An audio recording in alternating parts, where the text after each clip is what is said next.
So how you guys been anyways? All right. It's been rough. It's been rough. Yeah, I know it's been pretty rough for everybody. That's okay. Listen, if you guys are just joining with the show for the first time, welcome. This is a podcast we try to do as often as possible, but given the COVID thing and summer vacation and stuff, we haven't been quite as regular as we'd like to be. But, you know, there's a little bit of Tesla news, and we have lots to talk about today.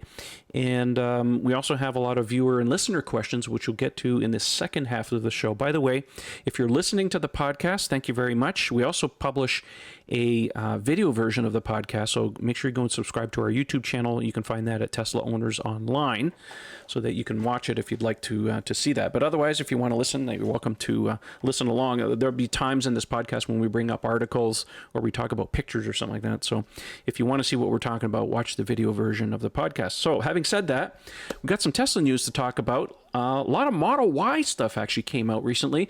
If you haven't been paying attention, Tesla has dropped the price of the Model Y by $3,000. So courtesy of our friends at Teslarati, reporting that the long-range Model Y is now listed at a U.S. price of $49,900, which is a $3,000 savings. It used to list at $52,900. And the Model Y Performance has a price reduction of only $1,000 now. So it's down to $60,990. Sorry, it's down to $59,990, down from $69,990. You know, it's good that Tesla is doing these price reductions. Everybody enjoys a price reduction.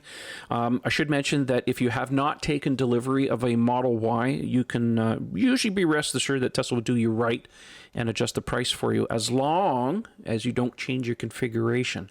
If you go back into your configuration and you change your mind, let's say you want to add the tow hitch or change your mind about FSD and stuff, that's almost tantamount to canceling your order and starting all over again. Although Ian and I did get a private conversation from the forum from a local fellow. I think he was talking about how he canceled his Model Y, added the tow hitch, and his delta at the end of the day, because of the price reduction of this particular car that he was ordering, was only maybe, what was he, $10, right?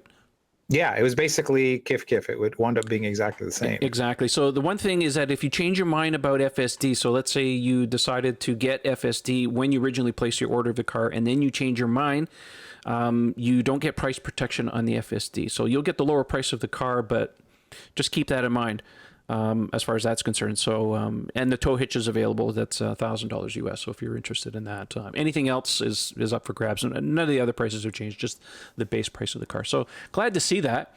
So just keep that in mind that, you know, you don't get any price protection on the FSD part. But who knows? I mean, if you change your order, you might just come out on top. So any thoughts on this, guys? I mean, price changes in Tesla? Never heard of a thing. Yeah, well, you know, it's just like death and taxes, right? Tesla will change the prices as they get more efficient. Speaking of which, let me just quickly look at the Tesla website, just to verify here. I'm on the US site here. Yeah, so $49,900 for the long range performance. Just double checking everything else before I put my foot in my mouth. Yeah, prices of everything else has not changed. So yeah, it's just the base price of the car. So yeah, just wanted to verify. What was the price change in Canada, Trev? Because right now we're $69,900 on a long range all-wheel drive. Yeah. What was it previously? Well, $70. Let's go to Canada, and I will tell you. Well, I know it's $69,900 now. I think that's after the drop, right? Yeah, $69,900, and that was after the drop. It was around 74, if I remember correctly. 74, 75. Yeah, Yeah, somewhere in there. 75. Somewhere in there. So yeah. Okay.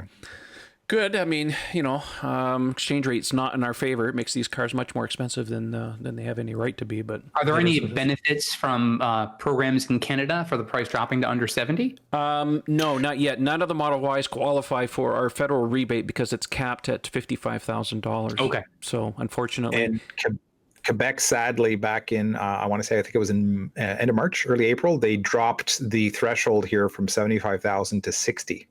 So that wiped out everything except Model 3 SR Plus. And when we get to our next topic, this is a source of much pain for Model Y. But I'll let Trev introduce that, and then I will go off on my rant. I don't rant very often. I'm going to have a rant on this one. The American will just sit back and watch. I'm going to get some popcorn and enjoy the show. It's a mini rant. It's a mini rant. It won't be epic like Eric level. I can't. I don't think I can achieve that. All right. I'll try. All right. Do we want to talk about the dovetail into the next? Yeah, go, man. Okay. It's your show. We're just here. We're observing. That's all we're doing. Okay. Exactly. Speaking of which, someone on Twitter had asked Elon, Info on the standard range Model Y just been taken down from the configuration page. Is it still going to be made? Elon said no, as range would be unacceptably low, which would be below 250 mile EPA rating.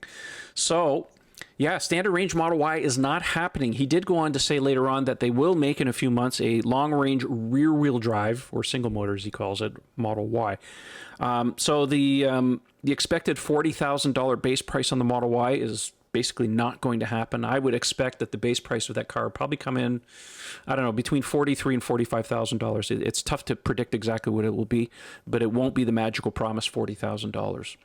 So yeah, that kind of sucks. Now, Ian, it's your turn. Well, yeah, I kind of dropped the hint already on this one. The problem now in Quebec is the only place now. British Columbia might still have something for it. Their program kind of goes in and out. I can't say that I'm up to date on the BC. It's very different from ours. Yeah.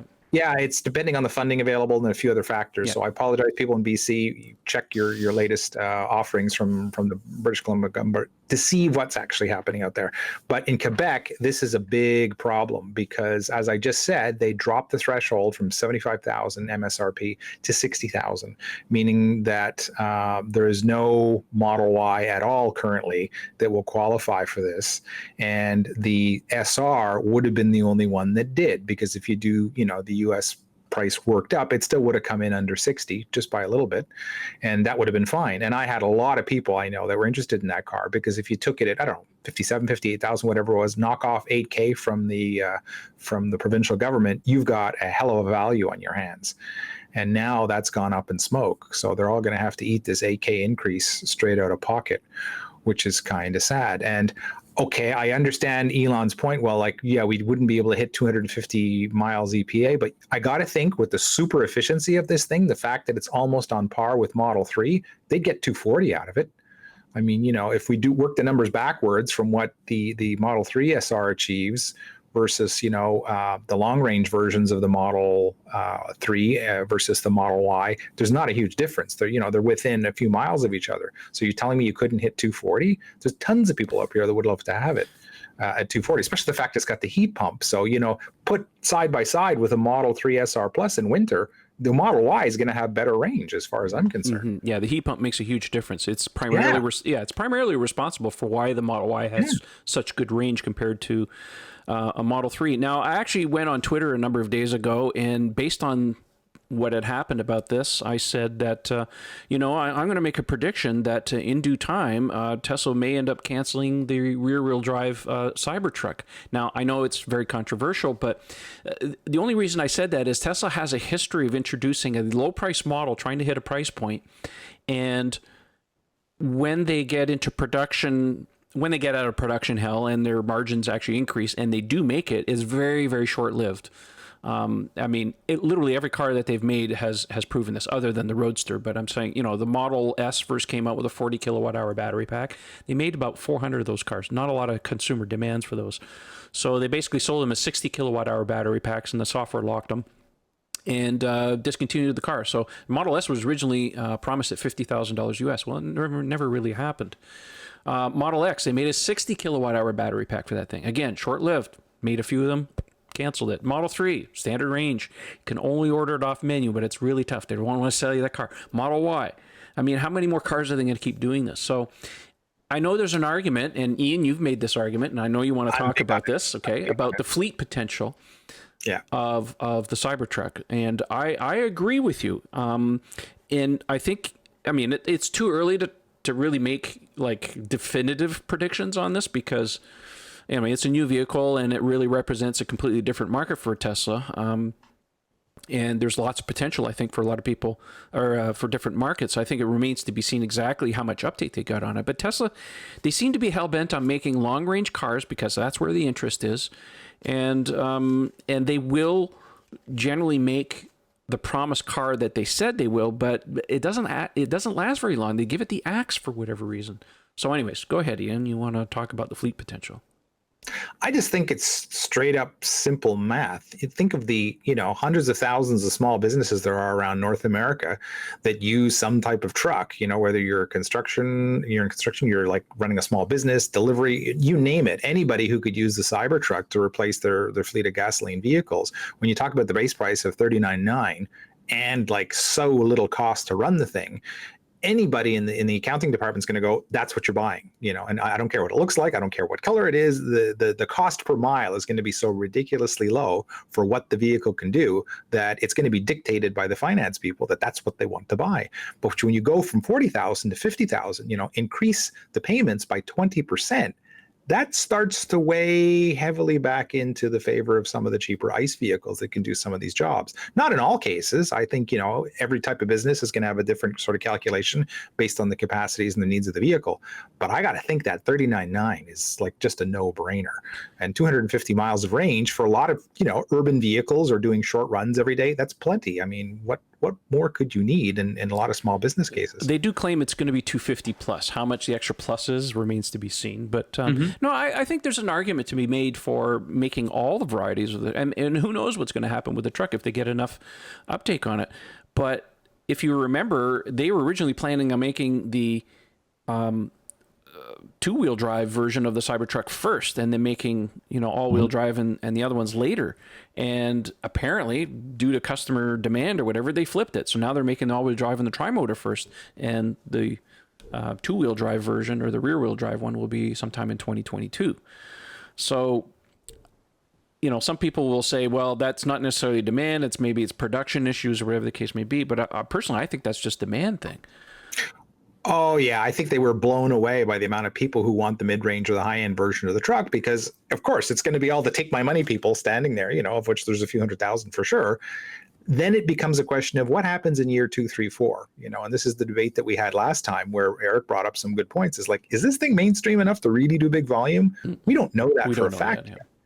We have very different opinions on that, and I respect his. It's going to be fascinating to see it play out. But to me, it's the commercial one anchors it, and that's why I'm adamant that if nothing else, that's the one that's going to survive. We'll certainly keep supply all the high margin ones. Well, the thing that I sort of resort to when it comes to the commercial argument of it is the variance of commercial vehicles we have out there, whether they're trucks that are made by Ford, Mercedes-Benz, GM, any others.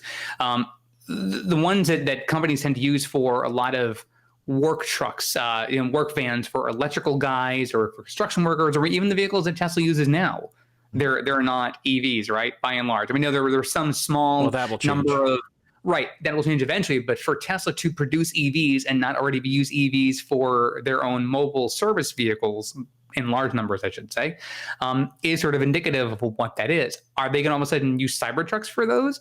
Maybe.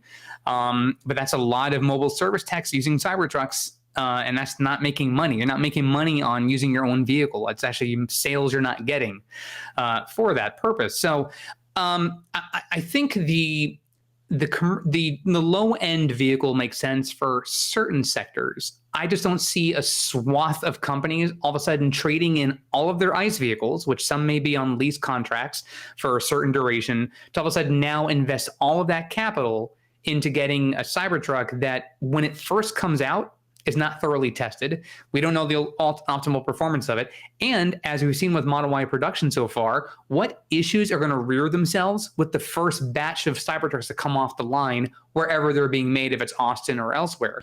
So there's a lot of questions about, and even then, even if we're looking at 2022, for example, for the base model coming out, how far into 2022? Are we talking like fourth quarter 2022? I mean, because right now there's no breaking ground of a factory that they're going to build in time to really kind of, and they got to obviously get the lines. There's a lot of time between now and then.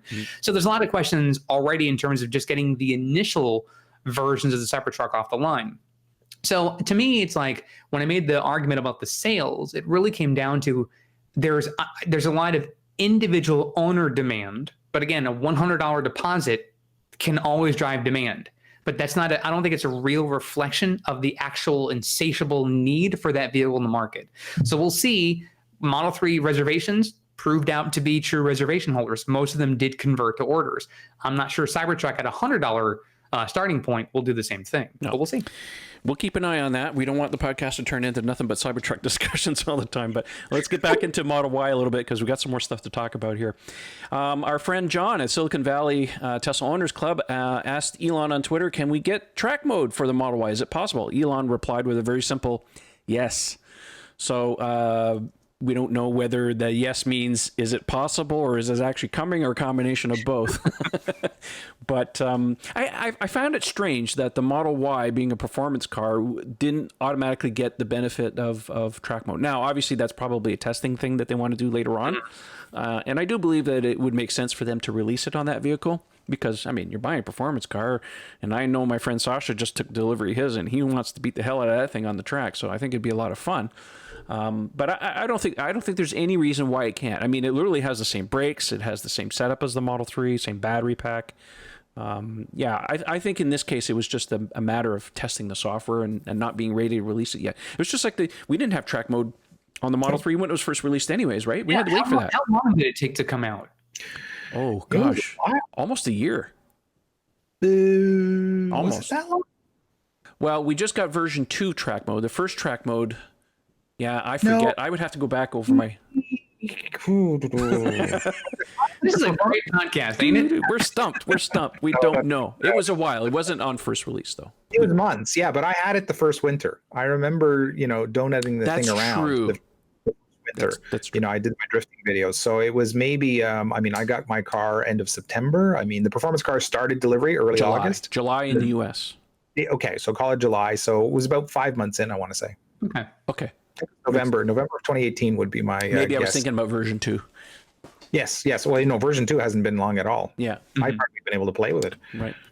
Well, neither have I. I used it on the track. It was hella fun. Speaking of Model Y, let's talk about some more changes here. Our good friends at Tesla are reporting that Tesla increases the Model Y performance range to 291 miles if you have the Uber turbine wheels. Those are the big 22-inch wheels. Originally, EPA rated at 280 miles. Now it's up to 291 miles. Tesla really hasn't talked about the reason for this, although Tesla's been able to eke out all kinds of range and stuff with just software tweaks and stuff. So... Remains to be seen exactly why, but hey, enjoy your extra 11 miles. It's always nice to have on that car. They're saying that those wheels aren't light, by the way. They tip the scales at 65 pounds each. Well, that's wheel and tire together.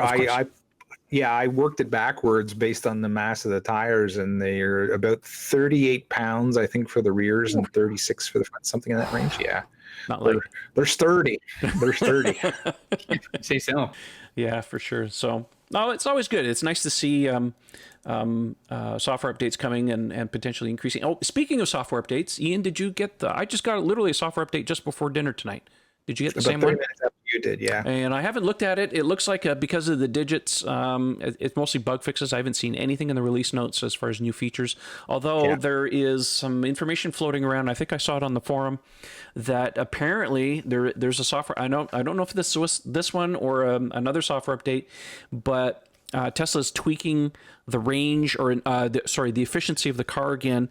It looks like they may be turning off the passenger side HVAC system if it doesn't detect a passenger in there in order to save energy. Ooh. Yeah, so they're always playing around with stuff. So interesting. Yeah. But I haven't verified that personally yet. So can I ask you a very quick wheel question? Sure. What's your favorite factory wheel? Wow. Oh my God. I don't know if we've ever had that conversation on the show. That's not one that could easily answer.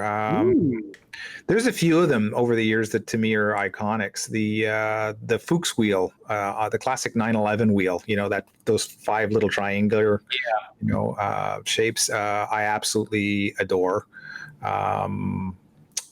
What else? In OEM wheels. do you like the 22-inch?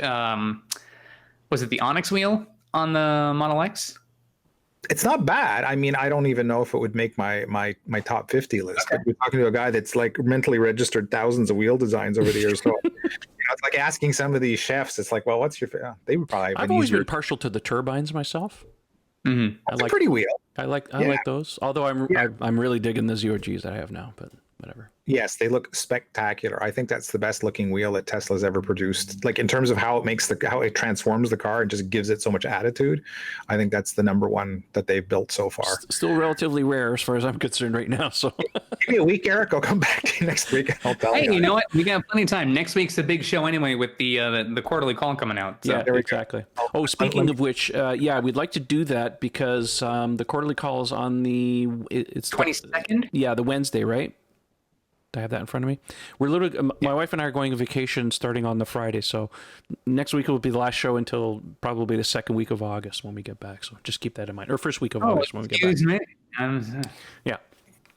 You know you're staying in Canada. You're not coming here. No, exactly. Unfortunately, well, we were going to go out to the East Coast. We have family that lives out in Nova Scotia, but they're not letting anybody in over there either. So it's going to be a staycation this year.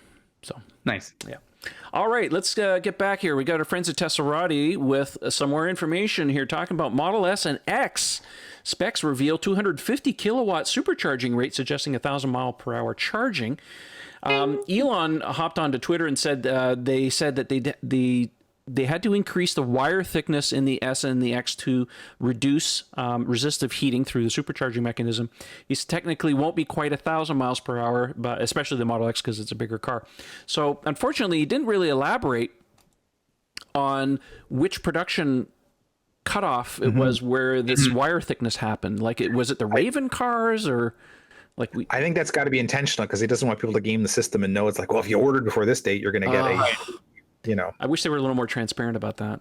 We know the Raven cars were technically supported up to 200 kilowatt of charging. Right. So this is an extra 50. So, if they change the thickness, I don't know if it's Ravens or not. I'd be curious to really find out. Maybe I'll have to call one of my service tech guys and maybe he knows. If I find out, I'll report. If that's been the case in spring of last year, that's a lot of vehicles on the road. They're going to be quite all right. But I mean, the one thing I've seen in minor numbers is when there are changes like that come out and the forum, conversations begin about, what vehicles are affected, which ones are not. There's always those few words like, oh, I took delivery of my car, the weeks leading up to that. If I had known, I would have waited.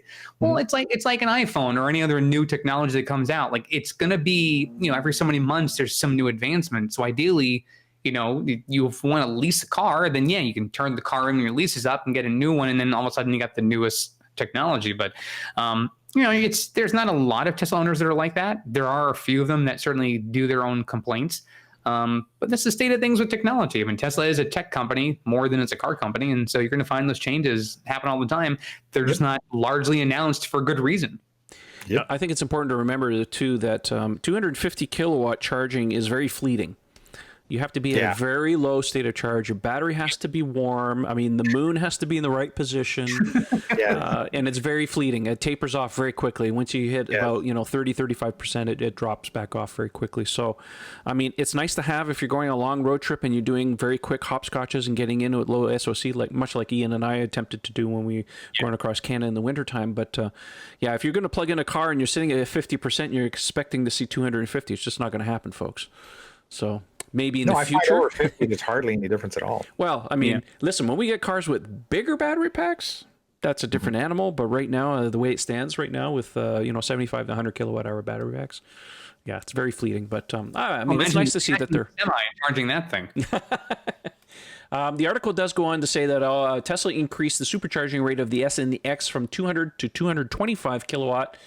As part of the 2020.24.6 software update. But this is not a software update unleashing at this point, technically anyway. So again, we don't have any clarification as to where the cutoff was as far as this is concerned. So listen, if any of you have one of the newer Model S's or the X's and plug into a V3 and get in with low SOC and you get 250, let us know. I'd be curious to find out how well it works for you. Let's see here. Some more Elon Musk news very quickly. Someone on Twitter, Backroads Tesla, asked Elon if it was possible to have a weather radar overlay on the nav screen to help predict storms and wind. It would make a killer connectivity feature. And Elon says, I think so. So that's not an admission that they're going to do it, right, but at least it's under consideration. I think that's really good. I think the wind and temperature are two things that Tesla does not take into calculation. There is a website out there, and I forget what it is. Son of a gun. It's not a Better Route Planner. There was another one. But it does take temperature and wind into consideration. Matter of fact, it even shows you wind overlay as to which direction things are going to help you with predicting that stuff. So if they were to do that, I think that would really help. That'd be incredible. Just first of all, there's the whole weather nerd aspect of it, right? Plus, you feel like you're piloting a 747 because you got the weather radar going there, and you can brief your passengers in the back. There's the whole fun aspect of it. But yeah, if the thing could actually use the data coming into the screen, not just to populate what you're seeing, but actually use that in the nav, that would be incredible. Yeah. Well, there's a lot of stuff we've been asking for. I mean, son of a gun, we still don't have waypoints. I mean, that's one of the most useful things. Yes. And our friend Raphael's been asking for like forever, trying to make it happen. And I don't know what it is with Elon. Maybe he just doesn't understand, the reason why we want it. There are reasons. If you don't know, well, you haven't done enough road trips. Raphael would know. He's done lots of road trips in his car. Yeah. I mean, I think part of it could be because of how easy it is that if you're going to make, let's say, 3 stops in a trip, it's not hard. Once you get to your first one, the car automatically essentially clears the screen of wherever you're trying to go. And now whenever you're there and however long you're there for, you can always enter the new address. Like, I get the convenience of it, but I mean, unless you're like a cab driver where you're going, every so many stops in a short period of time, it would make sense. That's not high on our list of trying to figure out that with the coding team. You know what I mean? Well, they've been known to add all kind of features to the cars and stuff. Sure. I mean, gosh, they keep adding games to the car. I mean, where do your priorities lie? I don't know. Well, the thing, and I don't want to get on too much of a high horse here, but I know, like, for example, when Joe Mode came out, there were some people that go, can it be even quieter though? Because my kids are really quiet in the back. And so it's like every time there's a new thing, people go, hey, that's great, but I want to know about this. And ideally, it's like, you can't please everybody all the time. Everybody has a different set of priorities, right? So that's part of it, is you can't appease the masses. And number 2 is it's good that people submit ideas for things that maybe either Tesla hasn't seen a demand for, or maybe they haven't thought of. But by and large, oftentimes I'm seeing requests being made on Elon's newsfeed. It's this one owner has this one thing, like, I need this for me, like this weather thing. Like, it'd be great if they do it, but if they didn't, okay, there's how many weather apps for mobile devices nowadays? Like, you have access to getting weather on your phone if you need to worry about is it going to rain or not where you're at. Well, I know the other popular one is everybody, a lot of people, I say everybody, I got to correct myself. A lot of people want some kind of CarPlay or Android Auto type of thing to be able to project your thing on the phone. And I get where that's coming from, although I don't miss it. I don't have it. I don't miss it. My wife has it in her car only because it's not a Tesla and you kind of need something. Mm-hmm. And it's better than any OEM's navigation system could ever be in there, short of what Tesla's is, right? And I'm glad she has it because she gets lost really easily, so she needs it. But I'm perfectly happy with what the feature set that I have in my car. If personally, and this is personally because everybody has an opinion here, I think the area that Tesla really needs to focus on is the media entertainment system. There's a lot of bugs in there. There's a lot of weirdness still going on with that thing. And I don't know if it's because they're using a lot of streaming services from other people and they have to tie into that type of thing. But there's a lot of stuff in there that really still needs to be better. That's for sure. Mm-hmm. Mine's developed a strange bug, and I'm so lazy at this point, I just don't have the time to go search it. But when I'm listening to the USB, I keep getting pausing in the music. It's like can be every 10 seconds, can be every minute or so, but every so often the music, la, la, la, la, la, la, la, la, and it just keeps going. It's like only on the USB. I'm just wondering, maybe is the key itself corrupted? I think you're using a key. I have zero problems. I'm using a solid state drive in my car. I have literally zero problems. Actually, I should correct that. The only problem I'm having lately is dashcam. For some reason, dashcam is not running 100% of the time, all the time. Sentry mode's great. Did you see Kim Paquette's Tesla feed, like her little tweet there, where she was having all kinds of super crazy problems, like the FSD wouldn't work and the wipers were coming on and all sorts of crazy things were happening. And it turned out, I don't know if she used a USB or she has some sort of a hard drive plugged in, but that was corrupted. And that somehow backfed through Sentry mode, and it was causing anything to use the front forward-facing camera to go haywire. I'll have to double check that. Yeah, that was a fascinating one. So if anybody's having these strange symptoms where your car, where you can't get autopilot to work, where your wipers are going haywire, whatever check your whatever device you're using to record for Sentry mode, unplug that and see what happens. Good point. I'll have to say, I mean, when I had my Model X, I had a large USB key plugged in and I had my media on there. And because the MCU on that car was an MCU1, it was so slow that it ended up crashing the car a lot, so I ended up removing it. So Model 3 is much more powerful, so I have literally zero problems. But again, I don't have these issues typically because I'm using a solid state drive, which is actually designed for long-term constant writes all the time. USB keys, I've seen way too many failures all over Twitter, Facebook, on the forum. People are reporting all kinds of problems, and literally when you go to a solid state drive, most of the problems go out the window. So that's my recommendation anyway. So all right, let's go on. We got a little bit more stuff to talk about. Battery Day is coming. It's going to be held on September 15th at this point, provided all things go well. Same day as the investor or the shareholders meeting, which is going to be held in Fremont. We talked about this on the last show, but there's a little something extra in there. Our friend Lars from Tesla Para Todos chimed in on a Twitter thread that was going on. He asked Elon, are you sticking to modules or going straight from cell to pack? Now, Elon had mentioned this in the past on the Third Row podcast, just as an off-the-cuff kind of comment, that he said it didn't make sense for us to use modules anymore. We're thinking about going from cells to pack. Anyway, so Elon just responded with 2 eyeballs. So interpret that as you will. I take that as an interpretation as watch. So yeah, there's a lot of stuff going on at Battery Day, I think, that we don't really know about. Now, it's been hyped so much. I hope we don't get let down. But I think there's going to be a lot of stuff on there. I mean, the fact that he wants to do it in person shows that they got some show and tell, obviously. We've talked about this on the show before. There's a lot of show and tell going on with this. Obviously, the pilot production line that they set up, this Roadrunner thing at the Cater Road facility.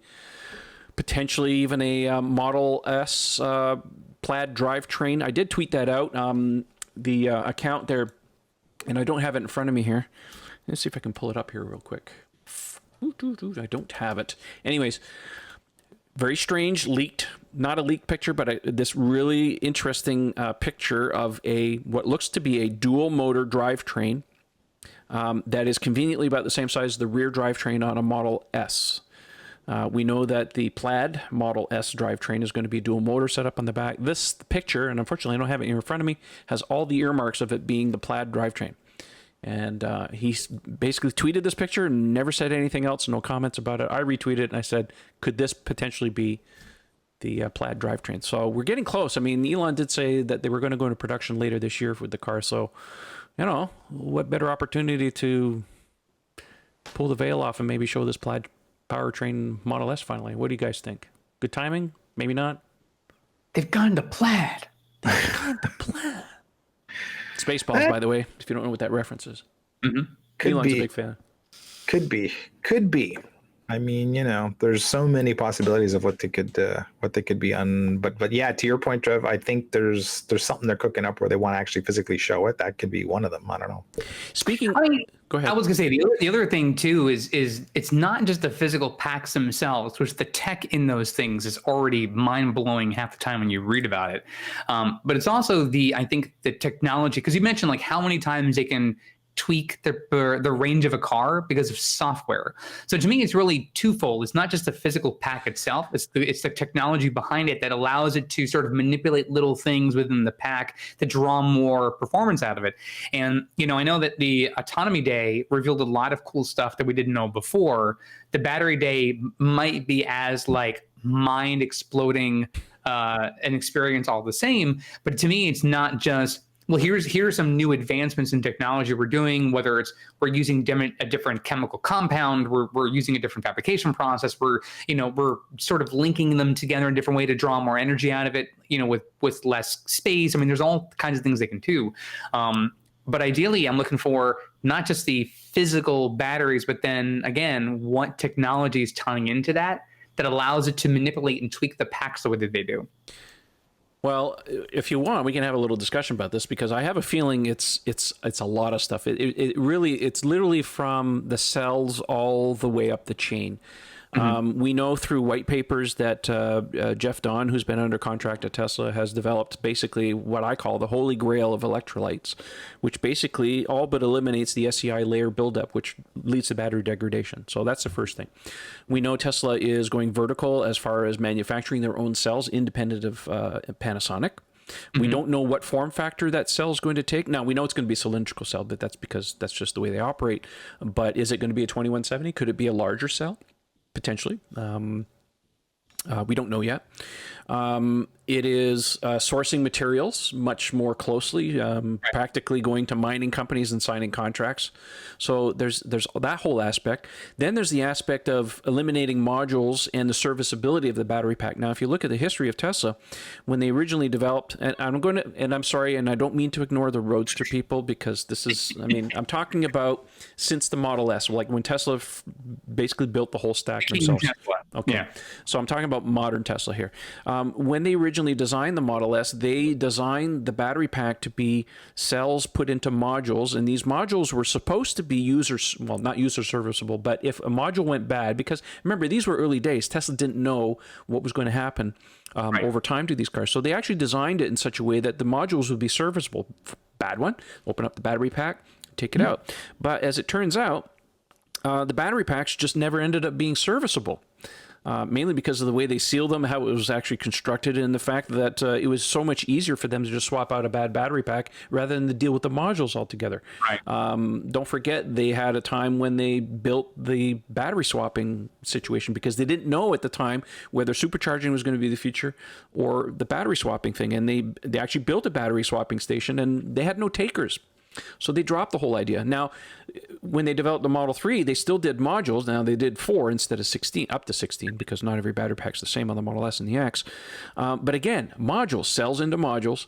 Now Elon basically goes onto the podcast and says, you know what, we're thinking it doesn't make sense for us to do modules anymore. Why don't we just make a non-user serviceable battery pack, which is the way that we build them now, well, not build them now anyways, but is how we behave or how we treat them right now. So we just build a pan, we put the cells in, we wire it up. We don't even put a cover on it at this point, because the body of the car ends up being the cover, because it's not going to use serviceable. Why would you waste time make another cover? That's just more complication, because remember, they're always looking at efficiencies. How do we build these things more efficiently? So if you eliminate the cover and just use the body of the car when it gets put into the car, done.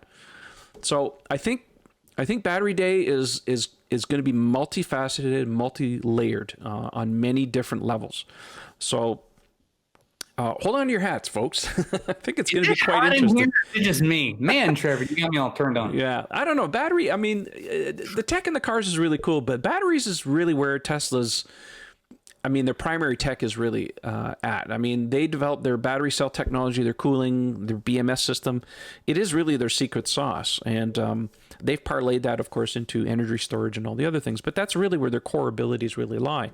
And the fact that they're going vertical now is almost akin, and I watched an excellent video today about this whole talk about, I mean, I don't mean to digress here and take a rat hole, but you know, the reason Apple is doing their own silicon these days, it's not because they want to beat everybody else in terms of performance. It's just the best choice for them to be able to get the technology and the features and the things that they want to sell to their customers better than anybody else.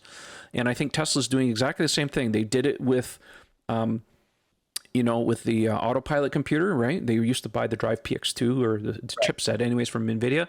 Now they're building their whole stack. And the batteries is the other tech that they're doing. I mean, we know that they've largely done it for body, and they've done lots of innovations on the Model Y based on, you know, some stuff that they did on the Model 3 didn't make sense. So they're always learning. But the vertical part of it is really fascinating to me. You know, the battery thing is the next level.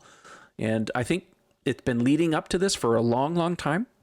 It's just now they're getting ready to have the resources and the plans for this. Speaking of which, I should mention pictures, Gigafactory.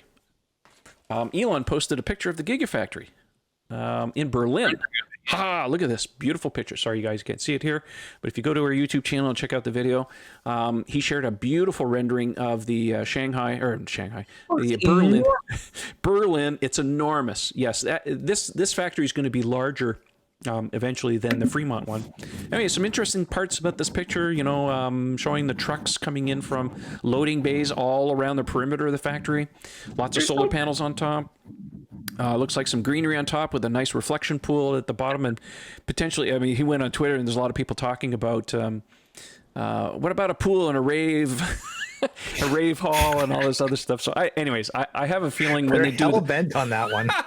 I have a feeling the Gigafactory is just going to be, now's the time on Sprockets when we dance. You know, it's just going to be a big party. Get Dieter out there and starts dancing. Yeah. How you doing? I'm far from puking. It'll be mandatory. If you want to go on a factory tour, you have to wear the black turtleneck. That's right. Yeah, right. If you want to touch my monkey. FineLab has a line of protective coatings that were engineered to protect your Tesla's paint, leather, carpet, plastic, and wheels, effectively blocking all those UV rays and environmental factors before they ever get to ruin your brand new baby. FineLab offers a complete line of car care products and ceramic coatings for both the do-it-yourselfer and professional detailers. Did we mention we also have the world's first self-healing coating? Check us out at finelab.com, that's spelled FEYNLAB, to see the science behind the self-healing.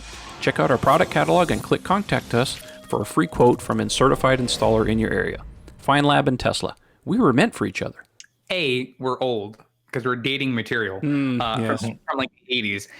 And B, I also wonder too for Battery Day if there are going to be any inclinations about energy storage solutions too, because when you think about Powerwall, when you think about all these different large energy solutions they're devising, that's also battery based because you're essentially taking all this energy coming in from a power source and storing it in the event of power loss. So it'd be interesting to see if there's some tie-in between all of that when there's conversations of be able to then take the battery packs for your vehicle and use it to power a home in reverse. So that'd be interesting too if there's some conversations or suggestions that might be something they're leaning towards doing in the future. Yeah, that's called vehicle to grid capabilities. I think I've mentioned this on Twitter or somewhere else before that is definitely a possibility. I mean, we don't really have any evidence of that other than someone doing a teardown of a Model 3 Charger and saying that it looks like it might be bidirectional, but we don't have any other evidence beyond that. Now, as far as your thing about getting into energy storage, I think that's the plan long term, but I think right now Tesla's so focused on getting this battery cell technology ready for their vehicle aspect, Cybertruck and any other cars, semi-trucks coming, roadsters coming. I think that's where the impetus is really lying. I think in due time that might get parlayed in there, but again, they have this long-term relationship already at the Gigafactory one with Panasonic. They're still making 2170s for 3 and Y. So I don't see any of that changing anytime soon. I mean, look how long they've been building S and X battery packs using the 18650 cell. That format still got legs and still working. So anyways, any batteries that they change will be for future cars. Not to say that it precludes them using it for anything else. It's just, again, it's for Tesla, it's always a matter of resources. They just don't have the resources to turn the whole company around immediately like that. I mean, they move very fast, but to just say, look, we're switching Y and 3 to this new battery technology as of tomorrow. I don't see it happening quite yet, but hey, you know, anything can happen. Well, if you're like Apple, the approach is you announce something now, and then X months later, then it's available. Yep. You don't just go, all right, well, that's in stores tomorrow. Have a good day. Like, no, it's going to be a time thing. Exactly. All right. Well, I think we can go on to questions now in the second half of the show. We've had lots and lots of questions that came in over Twitter. Thank you for everybody who submitted your questions. I know that it's been a couple weeks since we've done this. Actually, it's been about 3 weeks since we've done viewer and listener questions, but we certainly got lots of them in. So first one, let's see here. It's Judy Brager. She asks, and I hope I pronounce her name correctly. She says, Judy. Yes, well, let's just go with Judy. All right, Judy asks, when ordering my Model 3, I paid for FSD, but I was told I have to drive to the service center to install the upgrade. It's at least a 450-mile drive round trip, and I can't drive that far. What should I do? Well, yes, technically it's true. In the early days of the Model 3, when they were doing FSD upgrades, you had to take it into the service center because it's liquid cooled. And of course, at the time, they probably didn't have the procedures down to be able to do mobile. They are doing it through mobile right now, but because of your range situation, like how far are you away, that may preclude them actually being able to do it through mobile service. So you might be outside of their jurisdiction or how far they can actually travel. I would actually contact Tesla and see what they can do for you. I know that in many cases, if they have a loaner, and obviously if you tell them how far you're living, how far you're coming, and you go and make your appointment, I'm sure that they would try and do everything in their possible, anything possible for you to make sure that they would actually get it done for you like the same day type of thing. Failing that, they would give you a loaner so that, you know, for the few hours you would be around, you wouldn't have to wait in their waiting room. But what you should do is definitely call your Tesla, your closest Tesla service center and explain to them your situation, and let's see what they say for you. But I think Tesla's pretty good about it. Helicopters are out, is what you're saying. Yeah, exactly. Okay. So I hope it works out for you, Judy. Thanks for submitting the question. Let's see. Your next question comes from Locke, and he says, Tesla bumped the prices up for the SR Plus a while ago, and since the exchange rate has lowered, this is a Canadian. No, it's Australian. Sorry. We've been left behind with no price changes. For reference, an SR Plus in Australia costs the equivalent of $55,600 US or $75,200 Canadian. Thank you for doing the conversion for us. How can a prospective Tesla owner, Aussie Tesla owner, ask for any kind of changes for that's concerned? I really feel for you. Tesla tends to adjust the pricing whenever they introduce a new feature or make a change to the cars. They don't tend to do it mid-course. Unfortunately, and we suffer from the same thing in the sense that we pay whatever the U.S. price is plus whatever the current exchange is plus a little bit for business expenses, call it $1,000 or $2,000. Are we absolutely sure that you're not counting the price in Australia inclusive of taxes? Like I know in Europe that prices are always inclusive of taxes, but here in North America, like nothing's ever inclusive of taxes. Are you doing the correction? Are you doing the calculation correctly? Is that? Well, what he's describing seems to be what's happened in Canada. Is like it seems like Tesla, sometimes they lag a little bit when the exchange rate goes away from their favor. Like we got away for a while. I know when my car came in, I was actually beating the exchange rate slightly because it was around 130, 131 is what they were doing to the US dollar, and it had started to creep above that, and I somehow still got the car at that price, and then they started upping it afterwards. But on the flip side, it seems to take a long time. Like when the exchange rate works back to their favor, they kind of lag. Yeah, that's true. Take it down. Right now, I think we might be in that situation where it's not as bad as it has been, for the Canadian versus the U.S., but we're still a little on the high side. This is part of the reason we have the problem with the Model Y pricing, and it's never going to hit the discount that or the low MSRP that we need for the discount. I'm just wondering if that's what's going on there. It sounds like, it's gone back to the Australians' favor and they're just sitting on it. They're not moving. Well, I mean, there are also precedent that Tesla would adjust prices for local manufacturing. Like in China, the Model 3 has been adjusted for prices for the Chinese market because it's made locally rather than having been shipped over and stuff. So I would hope that this would also fare quite well for Europe once they set up a European factory. It would help with a lot of, because they pay a lot of high import taxes and duties and that type of thing. So that adds up. Australia, I would hope that maybe the cars, they would have to set up some factory. Now they've said that the factory in Shanghai is only for the China market. So there's no chance of those cars getting down to Australia, unfortunately. So I think, unfortunately, we're kind of stuck with getting cars out of Fremont and having to deal with the U.S. exchange rate for the foreseeable future. So I wish it was better. I wish Tesla did what a lot of other car manufacturers do, is I'm going to say play the money markets in a lot of ways, where they can buy foreign dollars, whatever, and kind of hedge against fluctuations. Like Volkswagen, for example, you can go to the Volkswagen website and price out the same car, U.S. and Canada, and the delta is no more than about $2,000. Even though the exchange rate would typically make it much, much higher. And that's just because they just play in all these different markets. In some cases, they spread losses. Oh, I got some popcorn. Look at that. Thank you, dear. In other cases, a lot of other manufacturers will actually spread losses on other cars against higher profitable cars. Yeah. So, but unfortunately, Tesla doesn't have a large enough stable of cars to be able to do that at this particular time. S and X sales are way down. So. All right, let's move on. Next question comes from Sudhir. And he asks, unfortunately, my text is too small.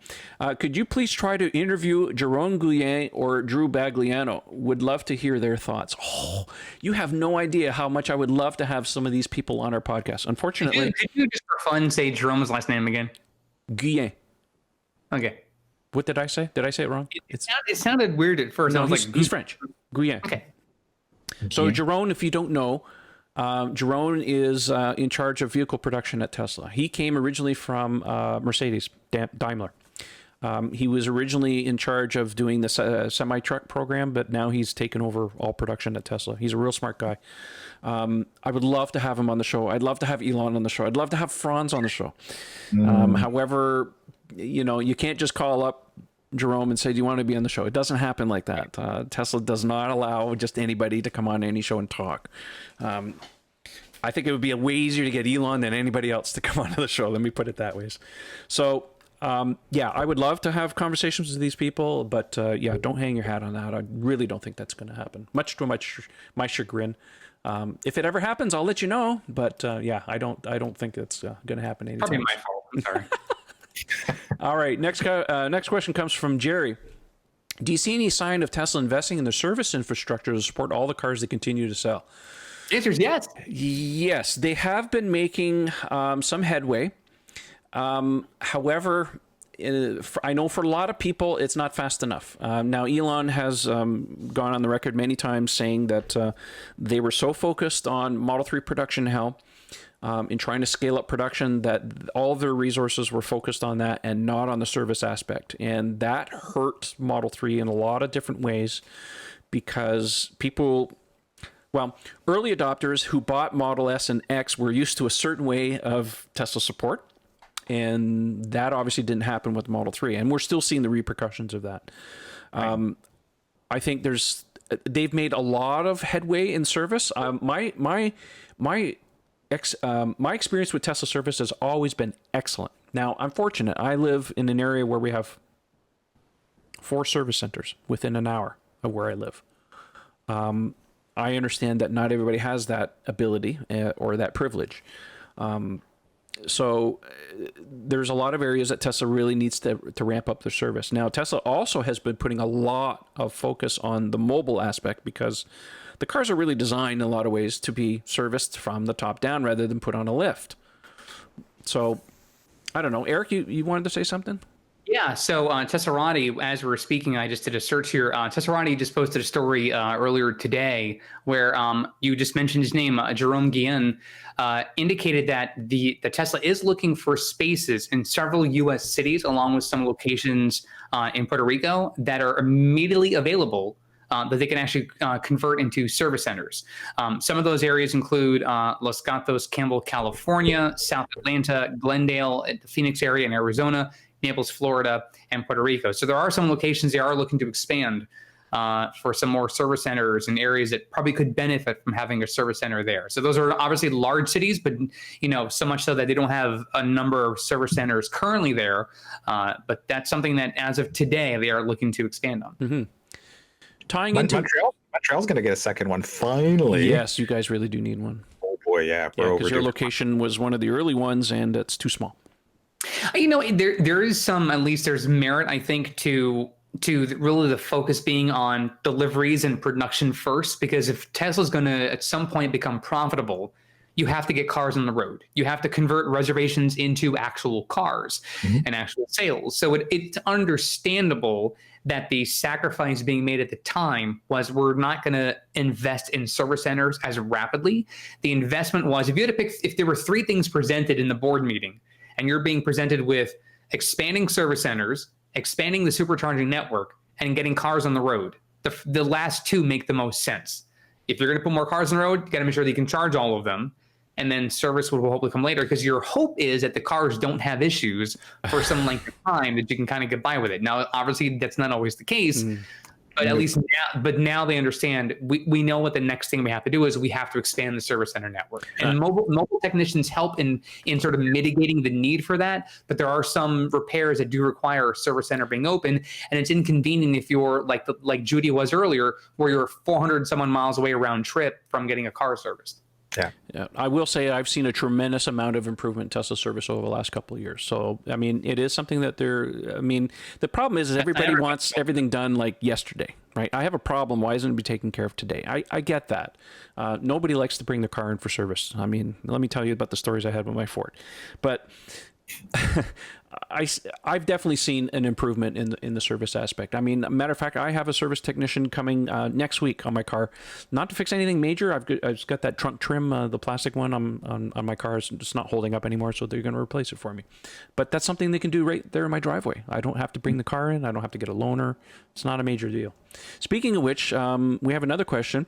Comes in from Aaron. He says, why are so many owners treated so badly regarding Tesla service? What are your thoughts for how Tesla can improve this huge part of their business?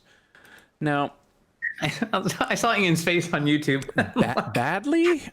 Yeah. I think that's being general a little bit. My service has always been excellent. The people have been really good. Maybe it's just, I don't know. I don't know how to read that. I will tell you, I think, our friend Michael, Tesla Tunity on Twitter, by the way, ding. If you think back to some of his early issues with his VIN, there were some issues where Tesla servers had to come out multiple times to fix the same problem. So I can understand there are some people who say, I've made a service request and the time that I'm waiting is extensive. I'm waiting 3-4 weeks for a service repair when what I need is for them to fix it relatively sooner than that. I understand that sometimes these are issues where maybe they're recurring. So they come out, they fix something, 4 days go by, that's happening again. A software glitch, a door panel issue, things like that. So, I understand, like Florida, for example, has a lemon law. So there are certainly some things that, if they're repeatedly trying to fix the same thing, there's some protections there. But I think I want to interpret Aaron's question as more like the experience is bad, not that Tesla service technicians are being bad to the customers or that they're being sort of standoffish or defensive. I think it's more of just, I'm having all of these issues. Why can't it be better? Why can't the experience be better? Aaron, if you're listening to the show, let us know on Twitter if we're right. That's the conjecture I'm getting from this. Rather than your personal experience has been that somebody was rude to you at a service center. Yeah, some clarification on that would be great. I mean, if you could clarify maybe for the next show, maybe we could address it a little better. But thank you for submitting it. But like I said, my experience with Tesla service has always been excellent. They always treat you very well. They try to minimize the amount of time that you're into service. I don't know. It could be a locality thing, but my experience has always been excellent. So. And I would say, I recently, when I had to get my Zero G wheels at a service center in West Palm Beach not long ago, the appointment was set out some time in advance, but that's in due part because they're trying to get the materials for the Zero G referral package. So that's understandable. That's delays in deliveries and that sort of thing. But for them to handle the service center, which is you get there, you scan a QR code, you sign in that you're present, whether you had an appointment or if you're just there at the moment, and then you get in the queue, someone contacts you. So there's, even with what they're having to deal with now, on top of their busy schedules, but I'm dealing with the pandemic on top of that and how well they're handling that. Again, your mileage may vary from service center to service center. So we do want to be clear on that. But for the most part, they're all being challenged with something very difficult in a no contact environment, which can make what you need to complicate things. Yeah, more it can be. But I think but like I said, they're texting, they're calling, they're trying to make sure they have every understanding of what the customer's needs are as best they can. So if you're out there, you listen to the show, you're having some experiences, feel free to share them with us. Maybe for the next couple of shows, we'll try to aggregate a certain number of them and see what we can answer to them. Yep. But like I said, I think the majority of owners have had largely positive experiences, but we know obviously not everyone has that same positivity. Okay.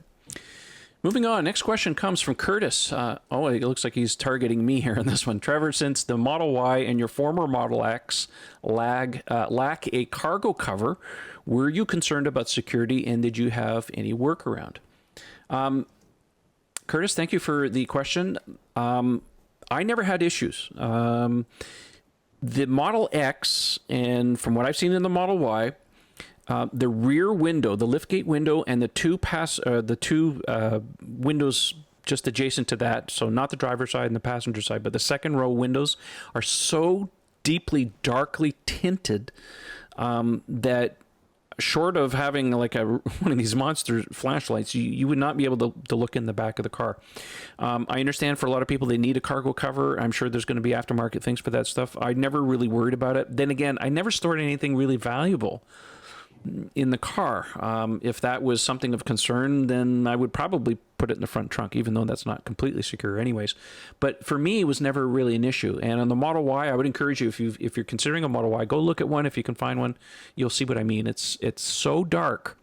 And that's deliberate. Model 3 doesn't have that because it's all sealed, right? So they don't tint the windows quite as dark. But I think that's one of the reasons why they've tinted those cars so dark, is because of the fact that you're dealing with a lift back where you could put valuables and stuff. So I think that's deliberate on Tesla's part. Now, what if let's say you have materials in your vehicle that don't fit in the trunk well, don't fit in the frunk, maybe it's large tools or, things like that. I mean, I know that depending upon the market you're in, if you live, for example, in San Francisco, trying to always take those things out of your car, haul them up into your home, take them back. For some people, based on your profession, maybe that's just not an ideal situation. There may be certain covers, as Trevor mentioned, aftermarket things you can get that aren't so much what we consider what's called a parcel cover or a parcel lift that the Model S has. You can find something that may just be a sheath or something you cover over that through peering into, you really can't see what it might be. That hopefully is a deterrent. But I know through experience with friends of mine who live in the Bay Area that they'll break into a car to see if there's something in there, even if they can't see anything at all. So I can understand that it's a concern for some. So it's a deterrent for sure. But it also, to me, it feels like if you put a cover there, it makes it seem like you're hiding something, and it might make it more prone for some burglars to break into your car anyway. Well, again, I don't live in an area like San Francisco where car break-ins happen all the time. I'm not trying to make light of the situation. It's just, for me, it was never really an issue, but I'm always a believer in out of sight, out of mind. And don't leave stuff in your car if you can really handle it, unless you really absolutely need to. So, all right. Next question comes from Chantel. How has your experience been with windows and handles and door handles in the winter? Would you be iced out of your vehicle? I'm out of this one. Anything can happen. One thing to remember, Teslas are much like a lot of other German cars where they have frameless windows, right? So there's no frame around the window. The glass has to come up and create a positive seal against the seal of the car. If that gets water intrusion or frozen stuff, you could have some stuck windows. Even my last car, not my last car, it was a Model X. The Lincoln I had didn't have frameless windows, and the windows still froze in the winter anyway. So it's not just a Tesla thing. It's one of those side effects. Again, if you can, preheat your car in the winter, at least half an hour before you go anywhere. That really helps to help defrost that stuff. Ian, you have a suggestion? I know you want to chime in on this one as well. I've actually never had a serious problem with it. Certainly after there was a very early update in the winter of 2018 when I first 2019 when I first had the car, where they boosted the power on the window drop, to make it more aggressive when you open the window, and that the few times that it jammed on mine, that fixed it. I've never, ever had a problem getting into the car. Sometimes it takes a fairly stout thumb to break that surface level of ice if the car has been in freezing rain. But you can, any person of average strength can just go, puck, and, that's where they're preheating. It just comes open. But the one thing that really does help, I found with the windows, is using that type of silicone treatment around the rubber seals.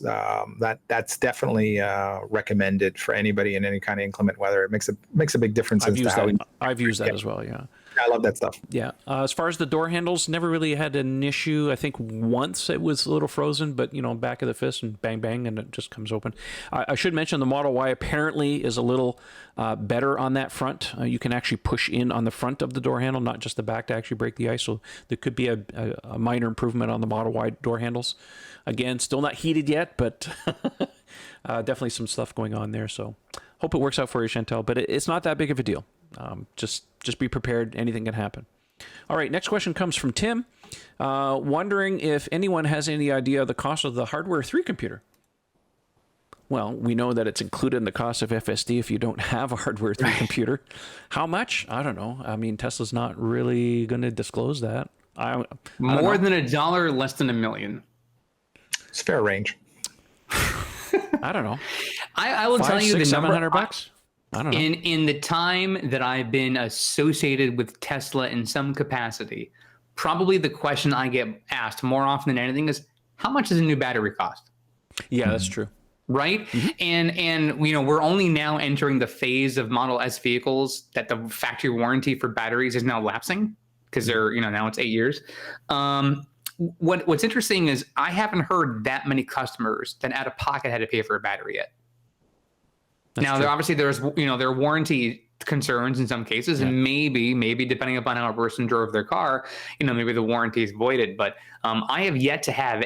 I mean, honestly, if anyone out there's seen numbers, I haven't seen a single figure anywhere that indicates what the cost is of a replacement battery pack. Well, I've heard numbers. I've heard numbers from $20,000 to $40,000. But that was on the SDX pack. I think the 3s are considerably cheaper. I heard some teens, But out of hand, out of pocket, haven't seen anybody pay for it yet. Yeah. Well, why would you? I mean, the Model S has really only been out since 2012.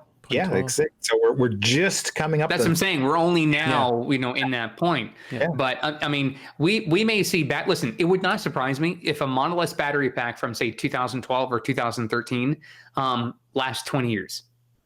It wouldn't surprise me if you've taken care of your battery pack, and you might see degradation, of course, down to a certain figure, but if it's still rechargeable. We have degradation data now. We have 8 years worth of degradation data, and if you extrapolate that into the future, you can easily just tell somebody, it's 15 to 20 years. It's really not something you're going to worry about.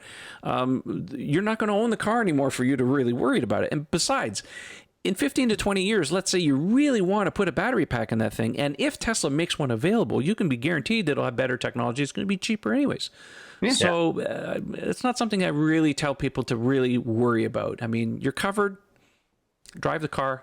They have the best battery tech. It's not air-cooled. It's not passively cooled. And that's the critical part about the battery for longevity. You got to make sure it's cool. I think the biggest problem with batteries is when you say lithium ion, people think, oh, my cell phone only lasts a year or 2 years, meaning your electric car is going to have the same thing. No, we're talking about a battery pack that has 4,400 cells in it, right? Yeah. And the chemistry is different, and the charge cycle is completely different, right? The usage cycle is different. The battery pack in my cell phone is smaller than a candy bar. Yeah. Right, you know what I mean? Like it's thin, it's tiny, like it's a whole different thing. Anyways. If there is ever a question asked, and this has happened before, when someone says, "Hey, Eric, what is the battery cost to replace?" I go, "The 12 volt, whatever you get." Yeah, like that's the only battery you really have to worry about replacing in the time you're owning a vehicle. And the Model 3 battery pack compared to the S and X is so solid. It's so far and away. Oh, it's like a different league altogether. Not to say that the S and the X battery pack are bad. They're really great. But the 3 battery pack's practically indestructible. So, listen, man, I supercharged mine 100 times in 5 weeks. It's mint. It's absolutely perfect. Yeah. What more do you want? Next question says, can the navigation avoid highways and select the shortest route? Can Autopilot be set to the current speed and not accelerate to the maximum allowable speed? Well, that's 2 questions in there. Select the shortest route. That's a hard one to answer. I will tell you a reason why they don't.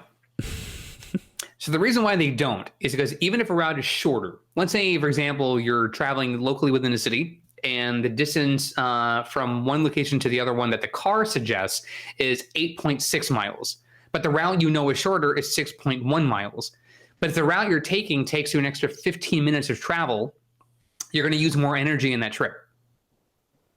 So ideally, they're not just they're choosing the fastest route, but it's also the least energy reduction route there is, because your vehicle will get greater efficiency. Now, I understand that sounds counter to what if it's stop and go? Well, either way, it's going to find the fastest route. But ideally, if you're sitting in a car and you're sitting in stop and go. Right. And if also you're running your HVAC, I mean, now, especially how hot it is in the Northern Hemisphere, like you're going to use a lot more energy the longer you're in your car. So the goal is always to get you there the fastest, which also consumes less energy for your battery. Yeah. Don't forget, in the navigation settings, you can also tell it like how many minutes you want it to save before it actually does a different reroute. So keep that in mind as well. If you're using the navigation to get destinations where it incorporates supercharging, again, it's designed to minimize the amount of time you're spent charging. Not, we need to make sure you get at your destination with 90%. No. It's designed so that whatever supercharger you hit in order to get to your destination, you end up with I'll call it a 20% margin kind of minimum with the battery when you get there. As far as the autopilot, let me see here. He was asking autopilot, can autopilot be set to the current speed and not accelerate to the maximum allowable speed? So there's no setting for it. You can, for example, if you want to use cruise control, you can certainly have that at your current speed, like any other cruise control setting. What I've done is when I want to, if autopilot, I have it set to go up to 5 miles over the posted speed limit on the street I'm on. But I can easily just use the click wheel and just draw it down to the speed I want to travel at. So if you say you're on a highway and the speed limit's posted at 65, your vehicle, let's say it is set to go at that limit 65, but you'd rather go 55. Okay, sure. Rare case you'd want to go slower, but it's understandable. Just use your click wheel and draw it down. There's a reason why it's. I'm sorry. I was going to say that. Don't forget, there's also a setting in the software where you can set a relative or an absolute. Absolute. So use that as well. Don't forget, when you're on autopilot, if you tap on this, if you're on autopilot and you want to go the current speed limit, just tap on the speed limit on your screen. I'm talking about a Model 3 here, and it will set that. So if you happen to be over and you want to be exact speed limit. That's the hack. Imagine if you had the two choices. Think about this. Oh, we got to tweet Elon. Here's to go back to Eric. We're gonna pester Elon with this one. I'm sorry, we have to. But think about it. If you tap the speed limit sign, you get the speed limit. If you tap the current indication on the speedometer, it holds that speed. How brilliant would that be? That'd be a good one. It'd be easy, wouldn't it? Okay. Sure. There we go. They have enough work to do already with getting weather maps and everything else everybody asks for. I want a new game. I don't want anything else. I want games. Hey Elon, can I have my car sing lullabies to my kids so they can sleep at night? That'd be fantastic. Hey Elon, can I have my car not actually for romance mode have the heat on, but have like a cooling temperature because it's tepid? Because that's what our intimacy life is like. Is there a way to do that? Let me talk to you about those TPS reports. Yeah, it would be great. Can you come in on Saturday? Yes, come in on Saturday. That'd be great. All right, Lundberg. I had Ian like his head all the way back on the chair. It's Lundberg. All right, next question comes from Chantel. I'm going to assume it's the same one again. With delivery of my very first Tesla on Monday, do you recommend using an inspection app for my Model 3? What things do you look for as defect and issues, and how would you handle them? That's an excellent question, Chantel. We have a link on the forum, and I'll put it in the video in the podcast where we have a checklist that you can use. The common things to look for, fit and finish. Tesla's been getting a lot better on the Model 3. Model Y still has a little ways to go. I think a lot of that has to do with the rush to get back into production as far as Q2 was concerned. So if you're getting a Model Y, please spend extra time going over the car, document any deficiencies. Do not expect Tesla to fix them right there on the spot. They will fix them, but later on. If it can be done through mobile service, they will certainly do that. If it's anything bigger than that, well, that's up to the call to the service center for people to be able to do that at the time of delivery. Just the usual things. I mean, listen, every car has defects. Doesn't matter how much you pay. There's always going to be something going on. Any product that's mass produced is going to have issues with it. And I don't think it's particularly fair to pick on Tesla to say that all Teslas are faulty. I know that's a common meme that happens a lot out there. I like to bring up the fact that when I had my Lincoln MKC 2015 that I bought brand new, went back to the dealer no less than 16 times, including one time for a brand new transmission. So you think a company that's been in business over 100 years would have their you-know-what together as far as quality? It's not always the case. So I don't think it's exactly fair to always blame Tesla for other things. Can they do better? Yes, absolutely. And I do believe they will do better. But yeah. So definitely get a checklist, take it with you, treat it with a grain of salt. I mean, like some people's concept of acceptable is not the same as someone else. So just keep that in mind. But yeah, I think it's you'll be wise to take a little time, especially take the car outside if you can. Most of the deliveries are happening touchless now, which is outside, as long as the weather's not too crazy. Take the time to look at the car well. And like I said, document anything right then and there before you take it. And, you can count on Tesla usually to take care of you. All right. Let's see here. This looks like pretty much the last question of the show tonight. It comes from Aaron. Probably the same one. I don't know. At present, unless a customer gets Elon's attention on Twitter, they're at the will of the decisions made by their local service center with no option for escalation. Now, truth be told, his question was a little longer. I just kind of cut it down a little bit. So I thought we'd take a little time here and just kind of talk about getting Elon's attention or submitting questions or issues and stuff to Tesla, because and I've talked about this many times before. Tesla doesn't have an official way, website, email, anything like that, to give them any kind of feedback on, unfortunately. And it's true in a lot of ways. If you want something looked after in terms of a feature or something like that, you have to kind of get Elon's attention on Twitter. And that's a pretty hard thing to do when you have 30 million followers and a lot of stuff going by.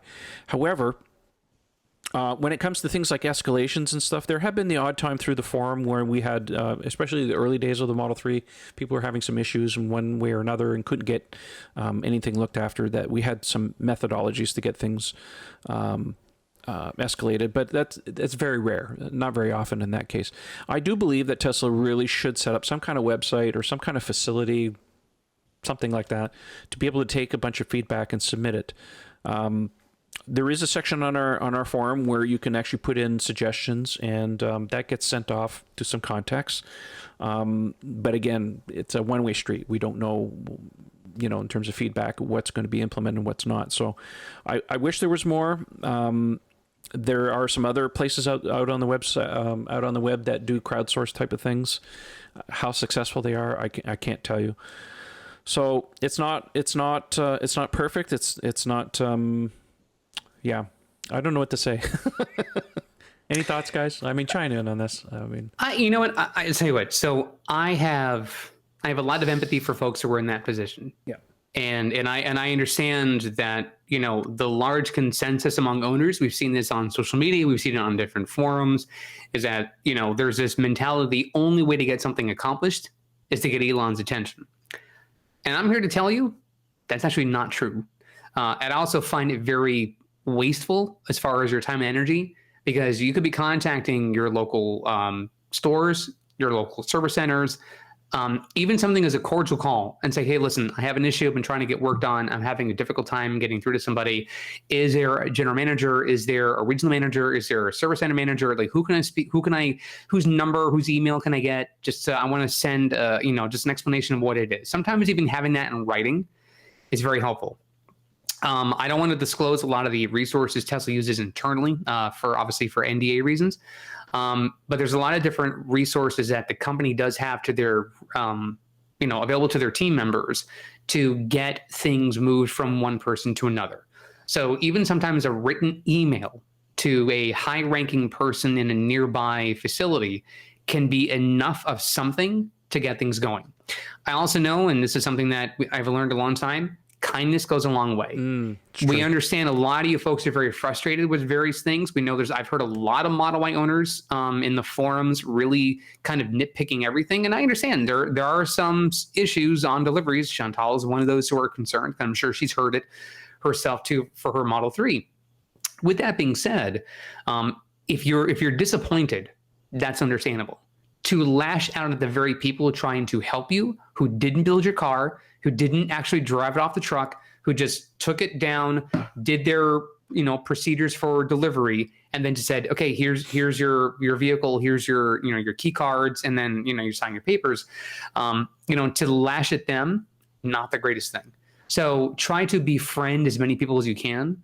If you're going to write an email or leave a voice message, try to be as considerate and respectful as possible. We're all dealing with the pandemic and everything else going on. So that aside, just being kind might get you more leverage than you otherwise thought it would be. Being angry largely will make me want to go, you know what, I'm going to defer that person until later. I'll just deal with them at 5 o'clock when I'm ready to go home.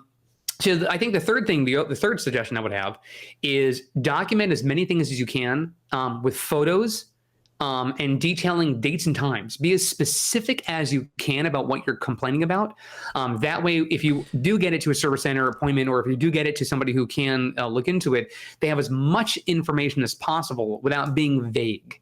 A lot of folks go, well, my center console has an issue. Okay, but what is the issue? Like detail. Is it making a noise when your door opens? Is it not charging the USB port? Like be as detailed as you can, because that will make a determination of a mobile tech could come out as early as a few days from now, or does the car have to be brought in? And that's a whole big thing because, again, service centers are backlogged with that. So there's a lot of different things to work out here, but the biggest thing of all of it is be detailed and be considerate.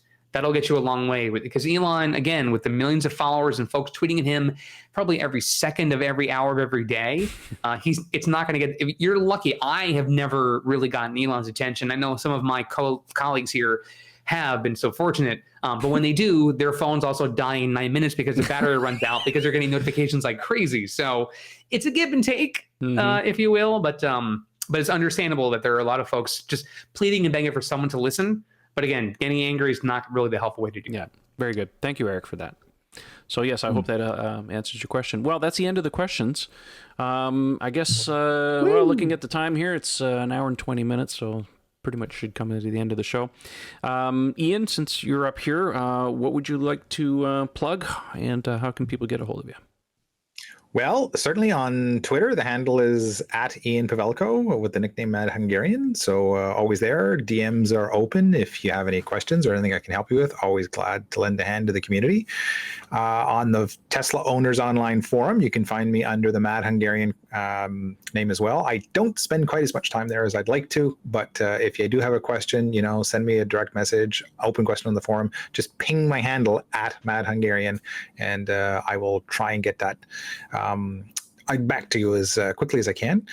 And finally, a little bit of a special event coming up next week. I was invited by l'AVEC, l'Association des véhicules électriques de Québec. Say that three times fast. Yeah, I know. I don't know what's wrong. The voice module is not working correctly. I should reboot.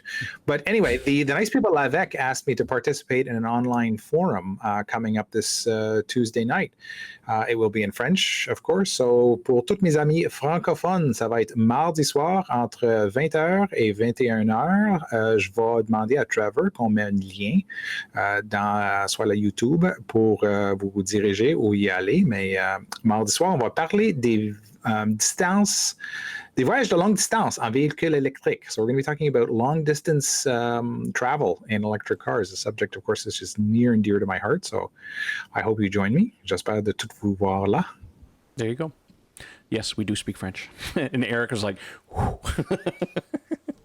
That's why I sort of semi-translated it in a half-assed way as we went. That's so. okay. All That's okay. I'm saying is I'm Hispanic by genealogy, and I don't speak Spanish. That's okay. So It's all good, man.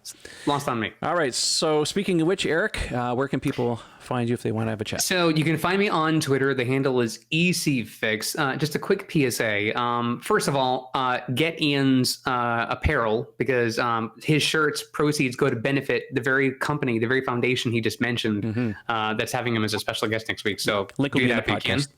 Yeah. So I want to say two things really quickly. Number one, there's a hashtag that's been down here on my screen for quite a bit. I encourage all of you, wherever you are, to be safe, wear your masks. Even if you live in a location where they're not required, because we understand there's some localities that are not requiring them. If you're going to leave your house, you're going to be in public spaces. When you can, or where you can, please wear your mask. It's not just for them, but it's also for you. And secondly, with everything going on, we know a lot of folks are, having their lives uprooted in many significant ways. We know that a lot of districts, kids are about to embark on schools starting up again, many of which are going to be virtual. So there's a lot going on. And I will tell you that it's okay to not be okay. So we all have our moments. We all feel like we're sort of losing it from time to time. The news can be very overwhelming with a lot of sadness and a lot of bad things going on.